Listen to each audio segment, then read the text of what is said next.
Hulk Hogan was fired by the WWE. Fired this morning, but pretty much it was known that he would be let go last night after they released him from Tough Enough.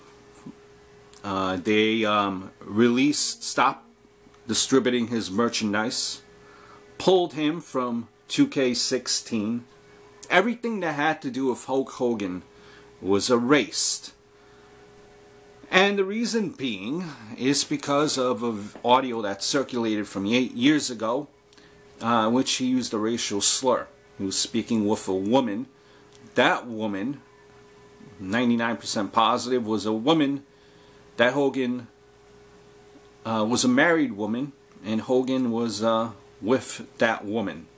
One of his friends' wives. Listen. From stories of Hogan claiming he was in Metallica, to supporting his son after that accident. Listen, just my opinion, but I once was a Hulkamaniac. Not anymore. Do want to give you my thoughts on the firing of Hulk Hogan. Now, we're not going to talk politics here because this is strictly a sports channel. It's not necessarily something I agree with, but it is what it is right now. And all this is damage control because of the current issues that is happening in America.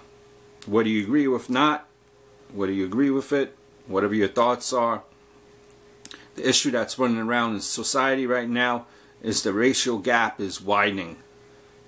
You have shooting, riots, police, discontinuation of the Confederate flag, all these issues.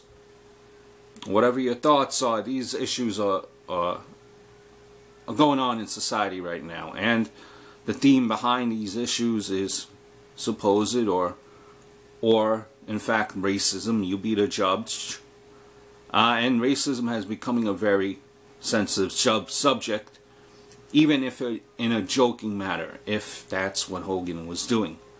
A few years ago it wasn't that bad. Years ago it wasn't that bad. I mean, you had shows like All in the Family.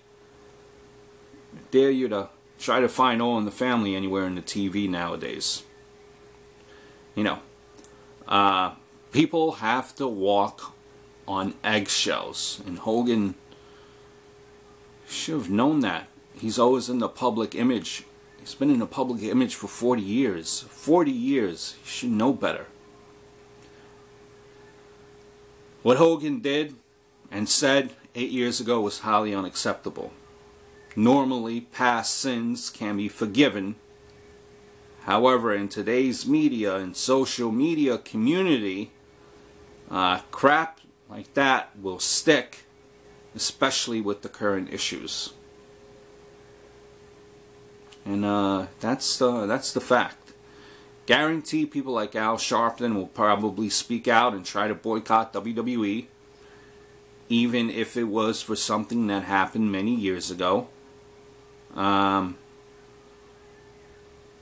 know, with that being said, WWE had to do something in order to keep their good name, quote unquote, and that is to give Hogan that treatment. Wipe him away, fire him. Is it hypocritical of WWE? Because you're going to tell me that you've seen Vince drop the N-bomb on national TV before? You have Michael Hayes made some racial comments at one point. Supposedly it was jokingly, but still not right. See the point I make with that? You know, you're also going to tell me, I know that people like Tammy Sitch and Scott Hall, all, you know, these people that had their demons are still in the Hall of Fame, haven't been wiped away from WWE history. You know, the Vince matter, Michael P.S. Hayes. Well, because that was, you know, a long time ago. A long time ago. And it wasn't a hot button issue like it is now. Like it is now. And Hogan, quite honestly, is a bigger name than Hayes and Sammy, you know, Tammy Lynch and Sonny. Hogan, when the stockholders check their stock and hear about Hogan, what he did, they're not going to like it. The WWE being a traded public company, they have to answer to the stockholders. You know, like I said, all these instances, you know, with Vince, Michael Hayes, happened when race wasn't as big as an issue as it is today. Bottom line, WWE did what was best for their own interest. Whether it was ethical or not, business is business. As for Hogan, who knows if he'll ever come back. Maybe down the line Hogan will be back in WWE TV, or, you know, for his sake, be at the very least mentioned in WWE programming again. I guess there is a saying in the wrestling business, maybe it holds true: never say never. Until next time.